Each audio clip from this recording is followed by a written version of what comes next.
વડોદરામાં પાલિકાની દબાણ હટાવવામાં બેધારી નીતિ જોવા મળી છે। ચાણી ટીપી 13 વિસ્તારમાં કેટલાક દબાણો હટાવવામાં આવ્યા તો કેટલાક દબાણોને છોડી દેવાયા છે। અહીં પાલિકાના દબાણ હટાવો શાખાએ બેધારી નીતિ કરી છે। પાલિકા તંત્ર દ્વારા કેટલાક દબાણો હટાવવામાં આવ્યા છે તો કેટલાક છોડી દેવામાં આવ્યા છે। ત્યારે તંત્રની બેધારી નીતિ જ્યાં એક દુકાન સીલ થતી જોવા મળે છે, બાજુમાં બીજી દુકાન ખુલ્લી જોવા મળે છે। ટાઉન પ્લાનિંગ દ્વારા ફક્ત સીલ મારીને જ સંતોષિત માનવામાં આવ્યો છે। ટાઉન પ્લાનિંગ વિભાગ સામે હવે ભ્રષ્ટાચારના આક્ષેપો છે તે પણ થઈ રહ્યા છે। આ સાથે જ સામાજિક આગેવાનોને ઈમાનદાર અધિકારીની નિમણૂક કરવાની માંગ છે તે કરવામાં આવી છે। આ સાથે જ જીતેન્દ્ર સોલંકી દ્વારા ટાઉન પ્લાનિંગ વિરુદ્ધ આંદોલનની ચીમકી પણ આપવામાં આવી છે। અહીં ટાઉન પ્લાનિંગ ઓફિસરની વધુ એકવાર કે બીજે ભ્રષ્ટાચાર ન કરે તેવો અધિકારી લાવવા માટે સામાજિક આગેવાનો માંગ કરી રહ્યા છે। તો અહીં પાલિકાના દબાણ હટાવવામાં બેધારી નીતિ જોવા મળી છે। અમુક જગ્યાએ દબાણને છોડી દેવામાં આવ્યા તો અમુક જ દબાણ છે તે હટાવવામાં આવતા હવે ભ્રષ્ટાચારના આક્ષેપ થઈ રહ્યા છે। હપ્તાખોરીના આક્ષેપ સાથે હવે સામાજિક આગેવાનો દ્વારા આંદોલનની ચીમકી પણ આપવામાં આવી છે। તો તંત્રની બેધારી નીતિ જેમાં એક દુકાન સીલ જોવા મળી તો બાજુમાં બીજી દુકાન ખુલ્લી જોવા મળી છે। હવે તંત્ર યોગ્ય કાર્યવાહી કરે અને તમામ વ્યક્તિઓ સાથે યોગ્ય અને સરખી કાર્યવાહી કરે તે જરૂરી છે। નિયમોનો ભંગ કરે તો સરખી કાર્યવાહી કરવાની હોય છે, પરંતુ અહીં દબાણ હટાવો શાખા દ્વારા બેધારી નીતિ છે તે દાખવવામાં આવી છે। આ કુમકુમ પાર્ટી પ્લોટનું પાર્કિંગ જ નથી। કુમકુમ પાર્ટી પ્લોટનું પાર્કિંગ નથી। પાર્કિંગ જે છે અંદર ખરીદના એમાં તો અત્યારે લગ્ન સિઝન ચાલે છે, એટલે આખું આ જે બાંધકામ છે ને એ ભૂતિયું બાંધકામ છે અને તાત્કાલિક ધોરણે આ લોકોને તમારે કોર્પોરેશને સીલ મારી દેવું જોઈએ। પાછળ હોટલ બી આ લોકોની છે, એમાં બી પાર્કિંગ નથી।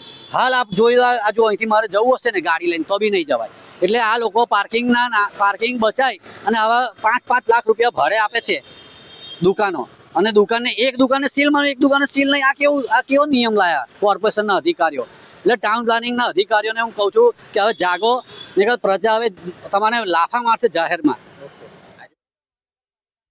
પ્લાનિંગમાં મોટો ભ્રષ્ટાચારની ગંધ જે છે તે હવે આવી રહી છે। મારી પાછળ આપ જોઈ રહ્યા છો કે ટીપી 13 છાણી વિસ્તાર છે, તે વિસ્તારની અંદર કહી શકાય કે મહાનગરપાલિકા દ્વારા વડોદરા શહેરના ટ્રાફિક અડચણરૂપ જે દબાણો જે છે તે ખસેડવાની તજવીજ હાથ ધરી છે, પરંતુ જે જ પ્રકારે વાત કરીએ તો ટીપી 13 વિસ્તારમાં જે આ બાંધકામ જે છે તે બિન પરવાનગીએ વધુ લંબાવી દેવામાં આવ્યું છે, દબાણ કરવામાં આવ્યું છે। ત્યારે આ દબાણકર્તાઓની સામે કહી શકાય કે તંત્રએ આંખ આડા કાન કર્યા છે, કારણ કે અહીંયા એક તરફ આપ જોઈ રહ્યા છો કે મહાનગરપાલિકા દ્વારા દબાણને લગતા કહી શકાય કે કાર્યવાહી જે કરવામાં આવી હતી, આ કાર્યવાહી કઈ તરફની કાર્યવાહી છે તે આપણે જોઈ રહ્યા છો કે એક દુકાન જે છે તે અત્યારે સીલ કરવામાં આવી છે।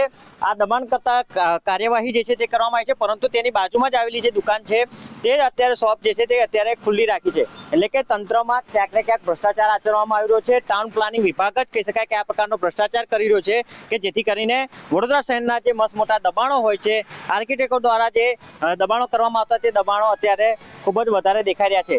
મહત્વની વાત છે કે જ્યારે આ પ્રકારનું દબાણ જે છે તે અત્યારે સામે આવ્યું છે, સતત ટીપી 13 વિસ્તાર હોય, આપણે બીજી તરફ પણ વાત કરીશું કે જે રીતે ટીપી 13 વિસ્તારની અંદર બાજુમાં જ આવેલું આ વિભાગ જે છે તે સામે માટીનો પીજા છે તે જગ્યા પર પણ 25 થી 30 મીટર જેટલું દબાણ જે છે તે કરવામાં આવ્યું છે।